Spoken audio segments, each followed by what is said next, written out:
Welcome back to our series, Life in Abundance as Proclaimed by a Universal Christ.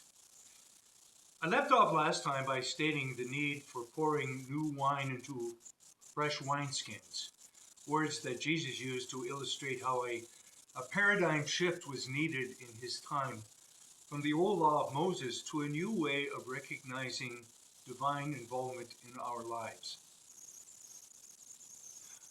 I believe we need something similar in our understanding, the dogma of the Incarnation. Not that the old ways, the old wine was necessarily bad, but it was in need of a new and fresh expression. Perhaps many of our statements about God and faith have become cliches, which people nod to, but don't really have an impact in their lives. Albert Einstein, the famous scientist, was once reputed to have said that we can live our lives as if everything is a miracle or nothing is a miracle. Father Karl Rahner, one of the architect theologians of the Second Vatican Council, put it in another way when he stated, in the future, we will either become mystics or non-believers. Perhaps Jesus put it best when he stated that unless we become as little children, we cannot enter the kingdom of heaven. Like the mystics, small children have a sense of awe and mystery of the life in which they are immersed. Spiritual writers have continually urged us to gaze on familiar things until they become unfamiliar. In other words, taking time to look and ponder more of our surroundings and our inner and outer awareness of simply being alive. I guess the question in my mind is, are we gazing, glimpsing, or glaring at life? Are we sleepwalking through it or marveling at the wonder and mystery of it? If we are in the glimpsing mode, our eyes, hearts, and minds might be glazed over like a bored teenager having to spend vacation time with her parents and her family. And we might be lamenting life as expressed in a plaintive song made famous years ago by Peggy Lee, entitled, "Is That All There Is?" If we are glaring, we might be letting anger and bitterness dominate our lives. However, if we are gazing, we might be more attuned to something like, well, for example, Louis Armstrong's version of "What a Wonderful World," and maintain that childlike sense of wonder and enchantment. Ironically, we still pray in the Lord's Prayer, "Thy will be done on earth as it is in heaven."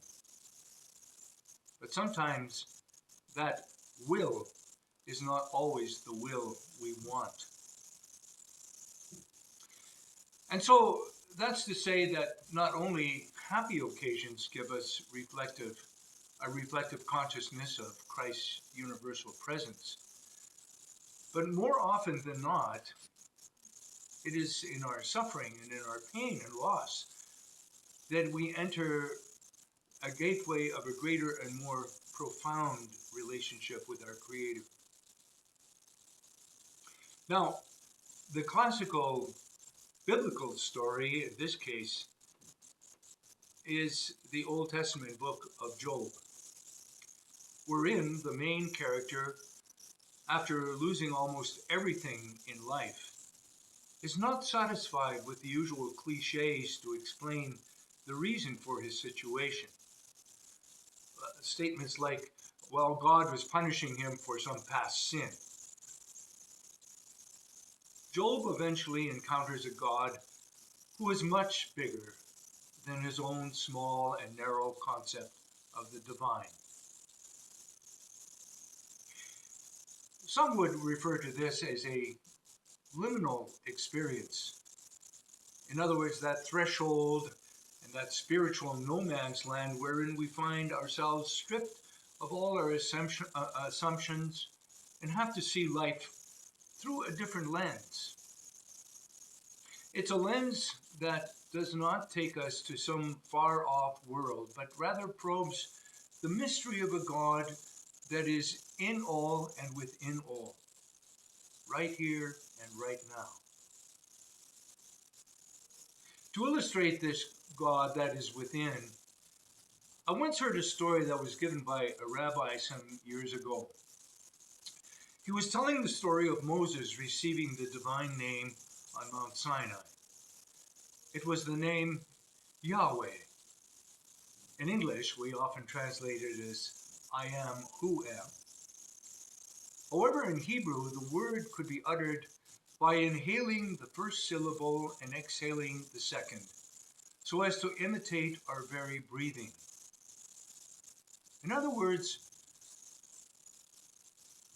speaking the name of God is akin to that function which keeps us alive. So, from the very first breath as a newborn infant to our last dying breath, we in fact are breathing God's name. Yahweh, Yahweh. I believe that too many people who claim to be religious expect that spirituality is concerned with things supposedly outside of the natural world. God is somehow overlooking all creation like a supervisor. Those who claim to be atheists dismiss these beliefs, and I would have to say that to a certain extent, I would have to agree with them. God is alive in the natural world in all of its wonder and mystery. Now, it has been said that we as human beings exist within four stories. There is my story, our story, others' stories, and the story. The my story is my personal world and how I, as an individual, experience it. The our story relates to the environment that has shaped us. And this could include our race, culture, religion, or whatever community has molded our thinking and living patterns. Others' stories come from cultures that are foreign to us. Finally, the story is that universe which stretches beyond our personal and communal experiences. It is the reality of all that exists. And while these four stories do ebb and flow into each other, there seems to be less of an overlap with the fourth and universal one. It is the world of mystery and enchantment that dares us to enter. Perhaps it's only become the domain of philosophers, artists, poets, and others who, in the estimation of many, are not living in the real world.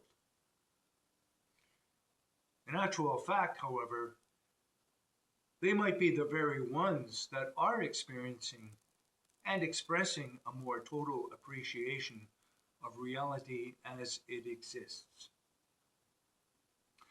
How we approach that reality depends on our openness to an ever-evolving universe.